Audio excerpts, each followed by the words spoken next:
Hello and good afternoon. So it's just on 12:30. Let's just wait a few seconds for the colleagues maybe to join us.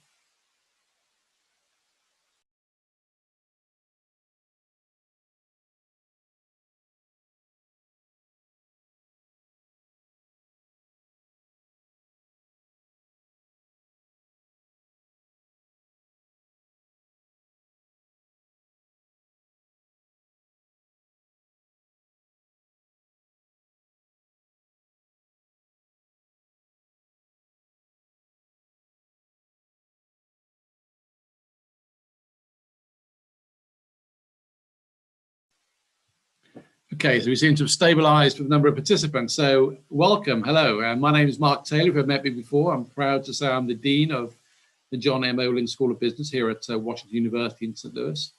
But today I'm particularly proud to introduce the Human Chronicles. And this is an event brought to you by Olin's Diversity, Equity and Inclusion Program Office.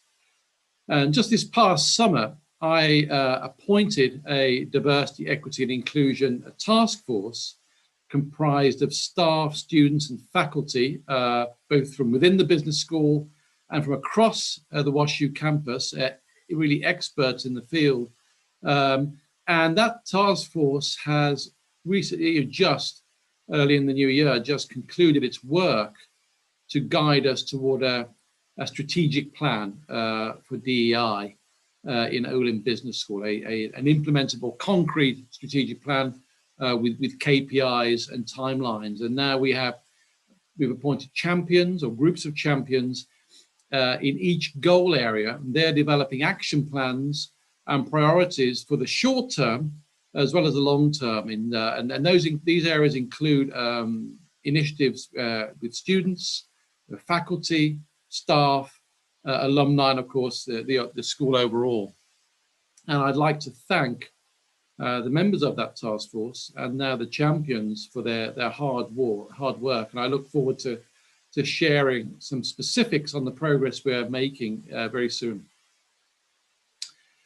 But let's get things started today, and it gives me great pleasure to introduce a key member of that task force, and in fact the manager of our DE&I program office here at Olin Business School, Jackie Carter. So Jackie, over to you. Thank you, Dean Taylor. I share the Dean's pride in bringing you the Human Chronicles. The DE&I Program Office and Olin Diversity and Inclusion Committee have long waited to share real stories told by real people. Please listen to their stories with an open heart as our speakers share their truth. This is not a space to stereotype, categorize, or judge. It is a space to listen, learn, and grow. Storytelling allows us to connect as humans. I'd like to introduce Raf Kojo.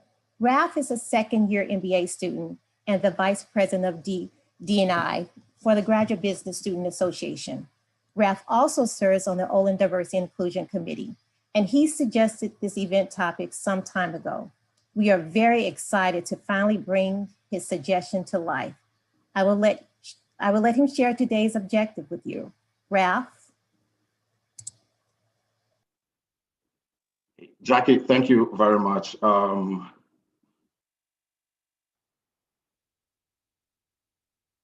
I am grateful to you and my colleagues in the Olin DE&I office for helping produce this important event aimed at exposing the Olin, WashU, and the St. Louis community to real stories that will be not only powerful, but also educational, relatable, and challenging. The objective of today's event is to listen, like really listen to these brave storytellers as they paint a picture with words about their real life experiences. We'll be listening to these stories, these human stories, if you like, to learn empathy, feel emotions, and grow our understanding and acceptance of one another as human beings. This is an event that is designed to be the first of a series to come to stay and hopefully be integral in the quest to actualize diversity and inclusivity in our community. We're going to start right away with our first storyteller, Carlos.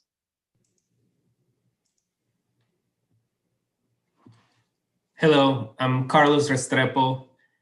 Thank you for listening to my story, Accents. My mother, Maria, loves to eat at the Cracker Barrel. And although it may be an odd dining choice for a 59-year-old immigrant woman from Colombia, she really enjoys the way they prepare their salmon patties. I still recall her excitement when ordering them for the first time. May I have the salmon patties? And our kind-looking server replying, the what? The salmon patties.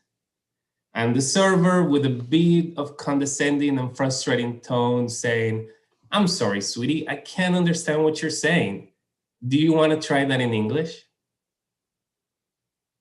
Now, let me pause right there, because I am pretty sure our server at the Cracker Barrel in Branson, Missouri, knew exactly what my mother was saying.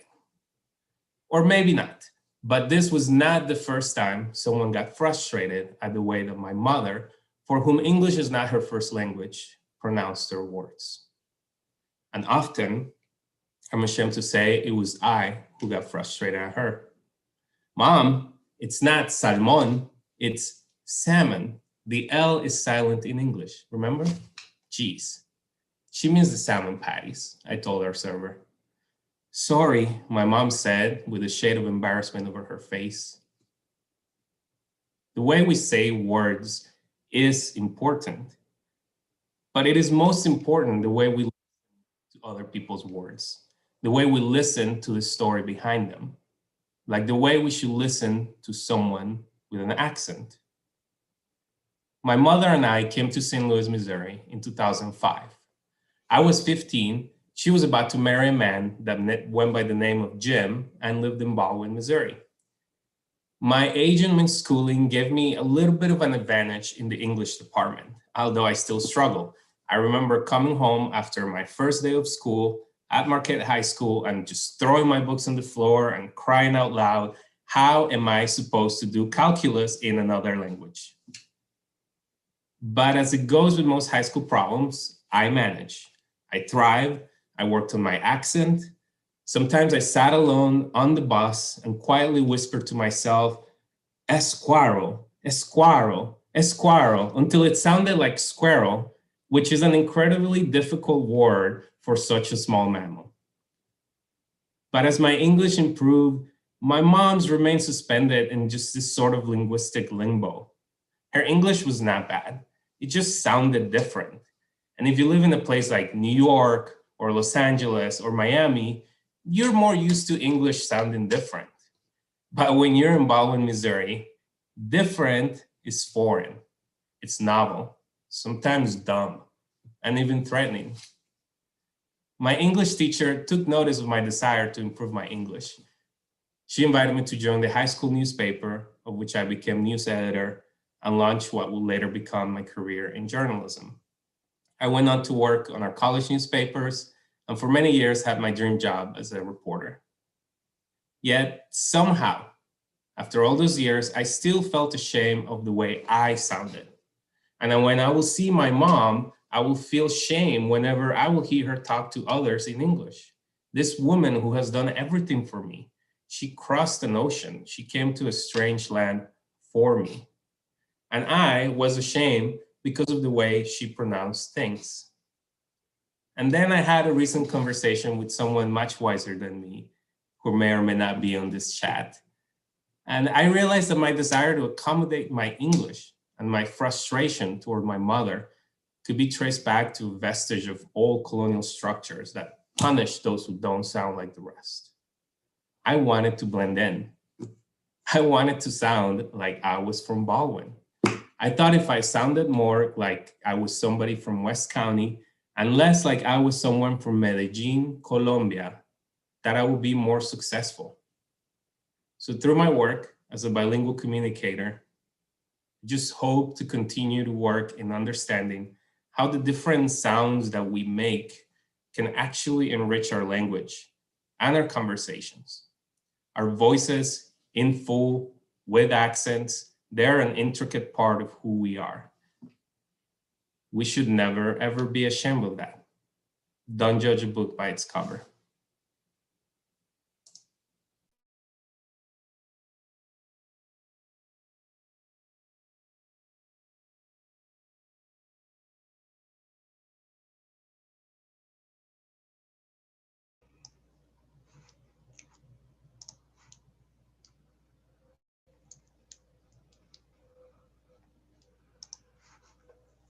There we go.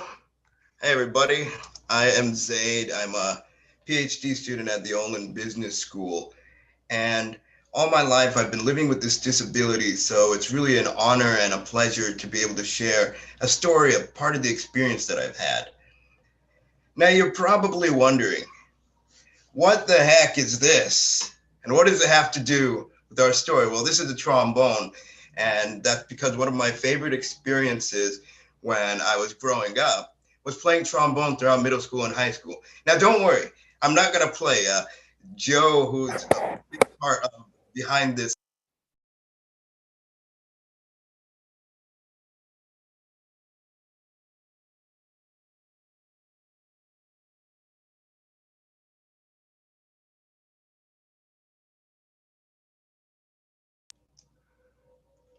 Oops, I think I went off, and that's because they did not want me to play this thing.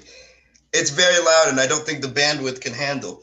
So when I was in middle school, you would have looked at me holding this big honking thing, being like, what the heck is this guy doing playing the trombone? Because, you know, I couldn't, and I actually still can't, don't tell anybody, reach all the way to the end of the slide.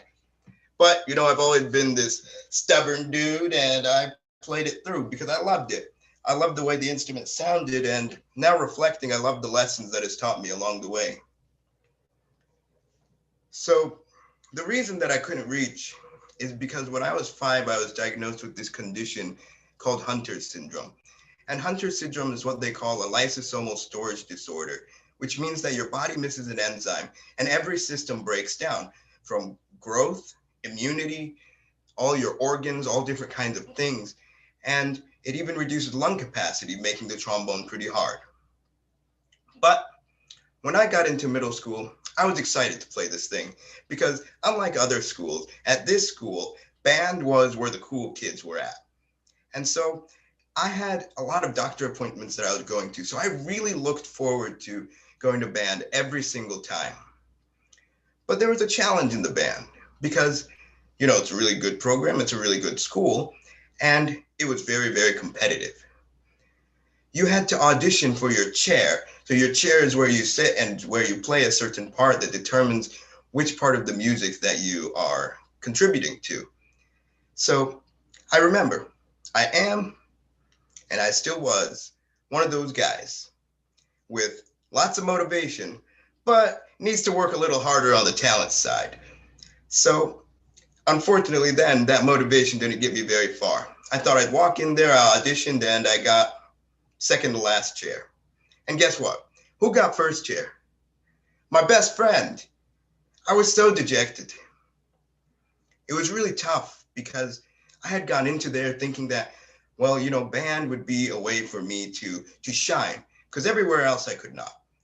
I couldn't walk very well in PE. I couldn't do things that would help me take part in activities with the peers around me.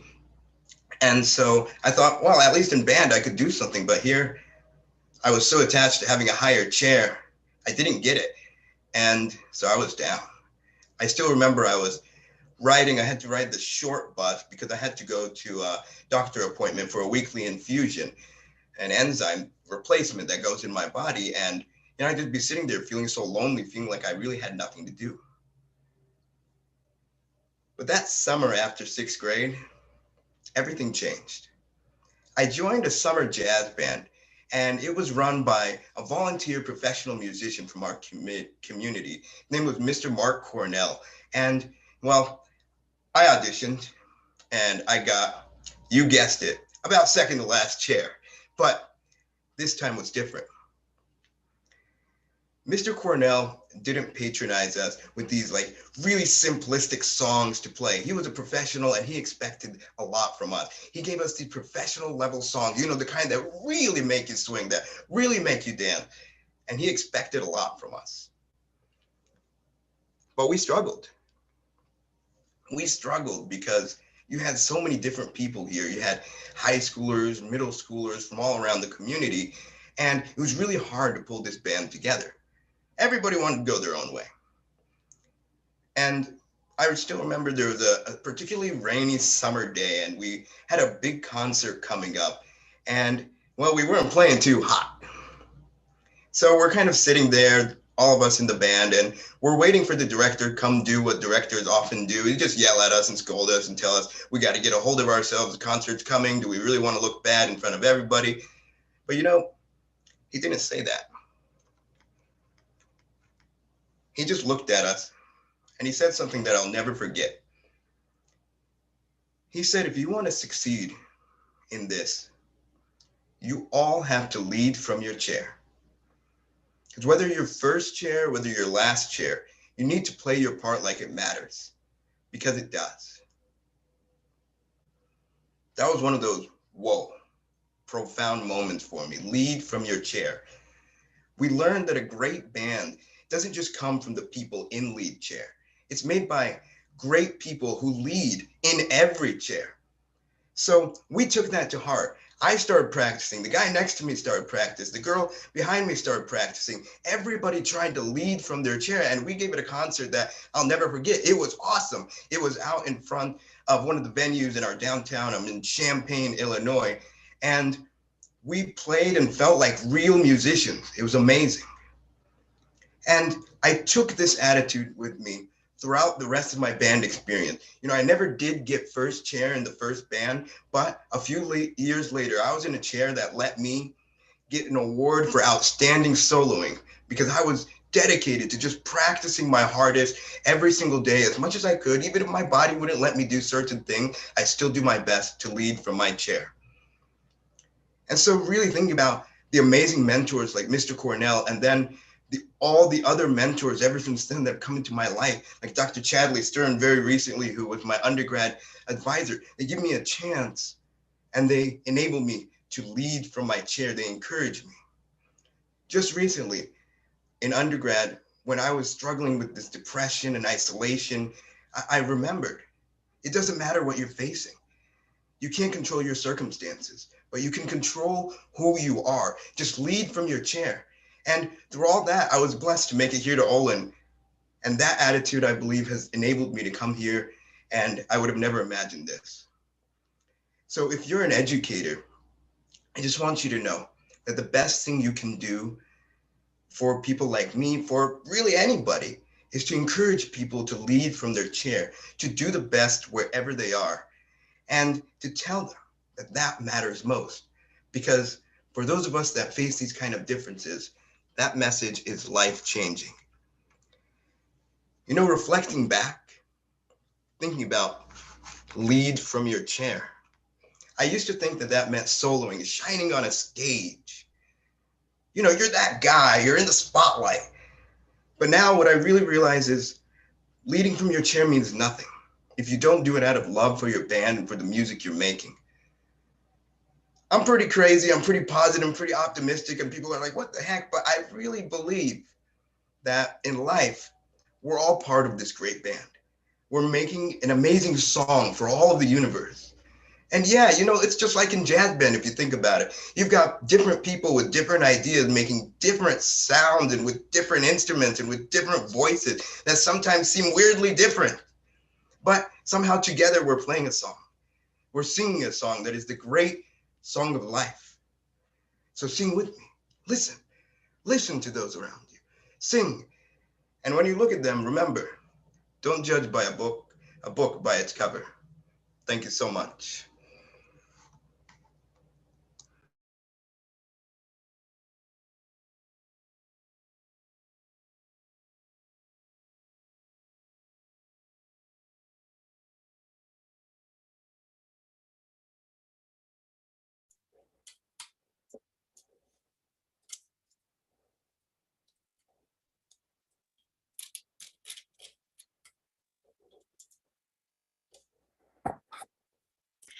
Hi, everyone.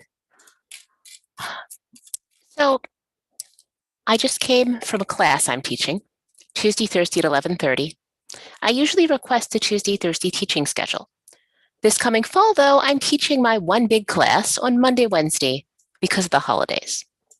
Which holidays? That's a good question.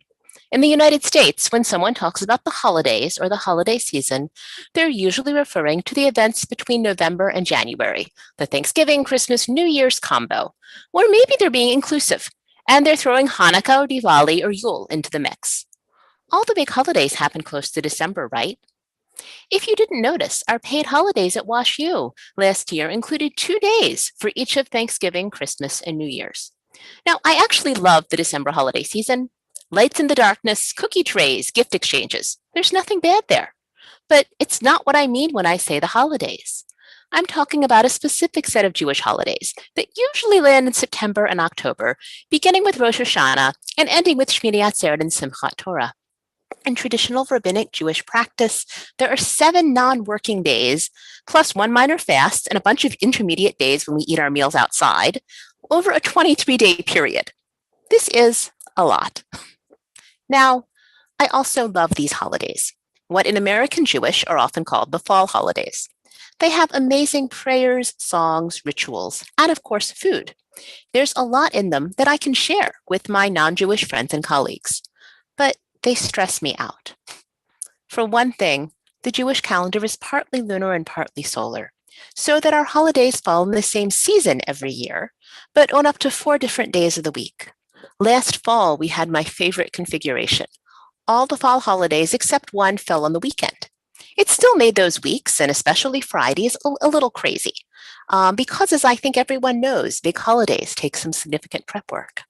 But I didn't have to take a ton of vacation days, I didn't have to miss a lot of meetings, and I didn't have to mess with my Tuesday, Thursday teaching schedule. My coworkers are great, but I don't want to let them down, and especially not in this crazy year when we're all working remotely and trying to stay in touch. Now, this coming fall is the worst configuration. It's Tuesday, Wednesday, Thursday, Tuesday, Wednesday, Tuesday, Wednesday. There is no way I can teach a twice-a-week class without hitting some holidays. And while I'm happy to excuse my students' absences, I can't exactly cancel 3 out of 4 Tuesday or Wednesday class meetings. That means I have to make some choices. And here again, it's stressful. Are some of these holidays more important than others?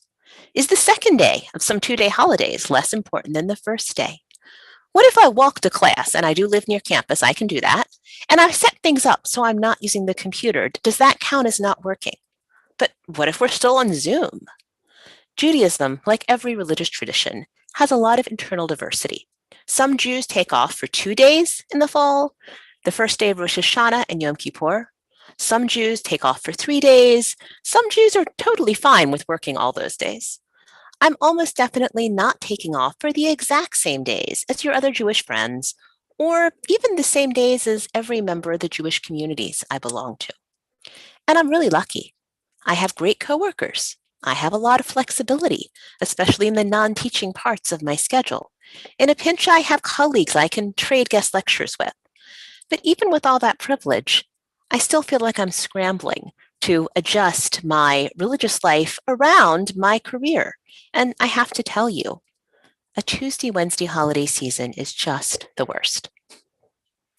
Now, sometimes I think it's great to have that awareness that not everyone is celebrating the same holiday season. I don't mind being the one who whips out the university religious holidays calendar. We have one, it's great. I don't mind being the one who whips out the university religious holidays calendar in big scheduling meetings. I also spend a lot of time looking at it when I plan my syllabus because Ramadan's not going to get less in the way of the spring semester going forward. But sometimes I also want everyone else to get with the program and cultivate that same awareness. I want them to know enough about my tradition and about all the traditions to whip out their own calendars first. And then I'd like to think I can look forward to all the holiday seasons. And that would be very exciting. Thank you.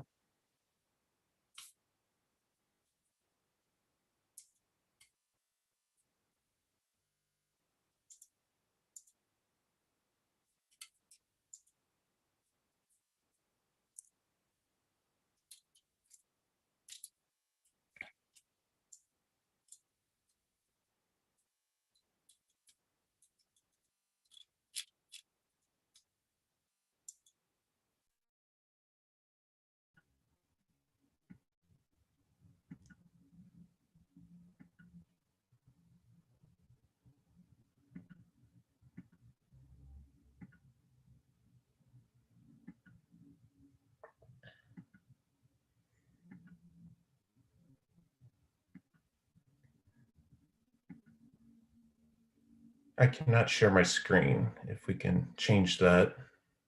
Thank you.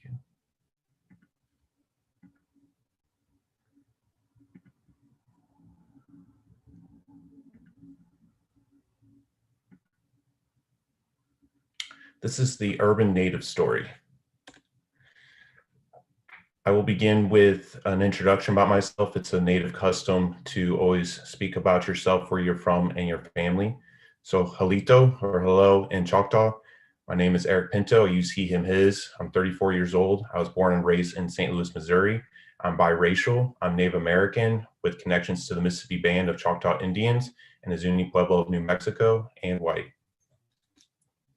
To speak about my grandparents and how I kind of came to be. So my grandparents on my mother's side, E.S. Crabtree and Fern Barker, they grew up in Southeast Missouri as like farmers, and they moved up to St. Louis eventually later on in life, where they had settled down, had their family, and my mom. And then my grandparents on my father's side, Bernard Pinto, he's from the Zuni Reservation out of New Mexico, and Ruby McMillan, my grandmother, who is Choctaw from the Choctaw Reservation in Mississippi. I basically have lived a life of two worlds, and this is kind of a common saying among Native people, especially when you have two different parents. I had a Native father and a white mother. So I would take in the Native side from the indigenous teachings from my father and my relatives. And then on my mom, I mean, I would have that, the typical white American life with that. But it was always a challenge for me to take in and identify with like who I am and what does it mean to be Native American. There's not much community here in St. Louis, you know, it's predominantly white and Black community. So I had to rely on mainly on my father's side and the relatives to help me out. And unfortunately, my grandparents, they passed away at a younger age. So that knowledge was kind of lost with them. So it was a challenge at a younger age to figure out where do I stand with myself. And this all really kind of stirred up my passion for learning my roots and my culture when I went to go visit the Zuni Reservation in my younger 20s. And by doing that, I was able to connect with the people and relatives and understand the history and the culture behind that. You know, for instance, this first picture here, I stand with my family and relatives, and we're standing in front of a sacred mountain that protected the Zuni people when the Spaniard expeditions were coming through. This middle picture here is a bird sanctuary to house eagles that weren't suitable to be released back into the wild, but they take care of the eagles and utilize their feathers for ceremonies. And I would notice driving through the reservation that all the houses, they had these traditional ovens to bake their foods in. And that was another interesting thing, is that I always connected with like the unique foods that tribes always had. And so this picture here in the bottom is our tea bundles. They just call it Zuni tea. And this was a medicine to the people. And so by connecting with the people and seeing these things, it just really started like a fire to learn more. And my spirit was calling for more, essentially. But this was difficult. It was challenging. In this community, white and Black community, and a community that doesn't have very many indigenous people. There's no tribes here in Missouri. So I did the next best thing by connecting with the land. And I would go on hikes. I would visit sites such as Washington State Park, where there's petroglyphs. And I would do the research and learn about those groups of people that would come through these areas. I even came across the trail tree when I was hiking at Tom Sauk Mountain. Trail tree is a way to give direction to resources and this is something that Native people would do. I would also attend a variety of events in St. Louis, such as the Washu Powwow. It was my way to connect with other indigenous people of other nations. It's a social gathering, and they all come together and share a piece of their culture. and this is a free event. And then during this time too, I had a relative reach out to me in 2017, and he noticed that I was doing strongman competitions, and he thought I would want to compete in a competition down at the Choctaw Fair in Mississippi, and it's called the Ironwork Competition. And I was lucky enough to win 2 years in a row. But during that time too, I was able to connect with, the people, the relatives, the culture. And this picture here in the middle, stickball. I was lucky enough to actually participate in this traditional game. This game historically was a way to avoid war, to settle disputes. So that way you wouldn't have as many casualties. People would get hurt, but people wouldn't necessarily get killed. I would also learn about the various Choctaw songs and dances. They would have kids come out and actually perform the dances, and the elders would speak about what those dances meant. And this would lead into a new path, and I believe that the creator put me on this path. I went to Koki Mouse to visit a family friend who's Meskwaki, and I happened to run into the former director of the Catherine M. Booter Center for American Indian Studies, Dr. Molly Tovar, and she sparked my interest in social work. I didn't know much about social work, but it gave me a means to serve and kind of give back to Indigenous communities. And during my time there at the Brown School and being a Booter Scholar, I'd find opportunities for my own personal growth and education, and then pass that on to others. So for instance, growing up, I didn't know much about the history of Christopher Columbus. And this picture was taken the year before the Christopher Columbus Day switched into Indigenous Peoples Day at Tower Grove Park. Here in the middle, I attended a documentary showing, More Than a Word by Ken Little, a great documentary that dives into the Native perspective of why mascots are such an issue in the sports world. And I also did work with Dr. Ed Spivak. He's curator of invertebrates at the St. Louis Zoo. He has an initiative called Native Foods, Native Peoples, Native Pollinators. He assists tribes with their food sovereignty projects, and also promotes native bee conservation. And all this has put me on a mission, continuing to learn about Indigenous cultures and history, because we're not all the same. Each tribe has their own unique history and culture. Creating space, inclusivity, and equity for Native Americans who exist in a settler colonial society. It is difficult for Native people to who have their own culture and views and teachings, and trying to live and exist in this different world. And we're also fighting this invisibility issue. People who aren't Native just aren't aware of what's going on in Indian country, and understanding our side and our perspective. Also decolonizing minds and educating the local community. Going back, people just aren't aware of the Native perspective and understanding like where we're coming from, and assisting the Booter Center for with their work and connecting with the local Native community. And my message for you is become an ally, educate yourself, get involved, and donate. And you can listen and absorb to the Native perspective. And you can do this, and if you need help with this, you can go to the Catherine M. Booter website. The link will be in the chat. And if you wanted to dive more into other Indigenous stories, I actually created a project called the Digital Indigenous Storytelling Project, and that will be underneath the events tab underneath the Booter Center's website. Don't judge a book by its cover. Yakoki, thank you.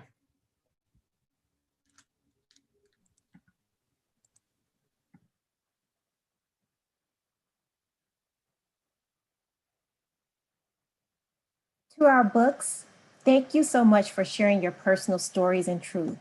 We admire your courage and vulnerability and appreciate the perspectives that you've given us today. To our audience, we hope you found value and understanding from listening to our brave speakers and their stories. We look forward to seeing you all again when we host our next session in the Human Chronicles. Watch your inbox for the invite, which will be coming soon. And last and not least, Thank you to my colleagues and partners in marketing and communication. I greatly appreciate working with you and your efforts.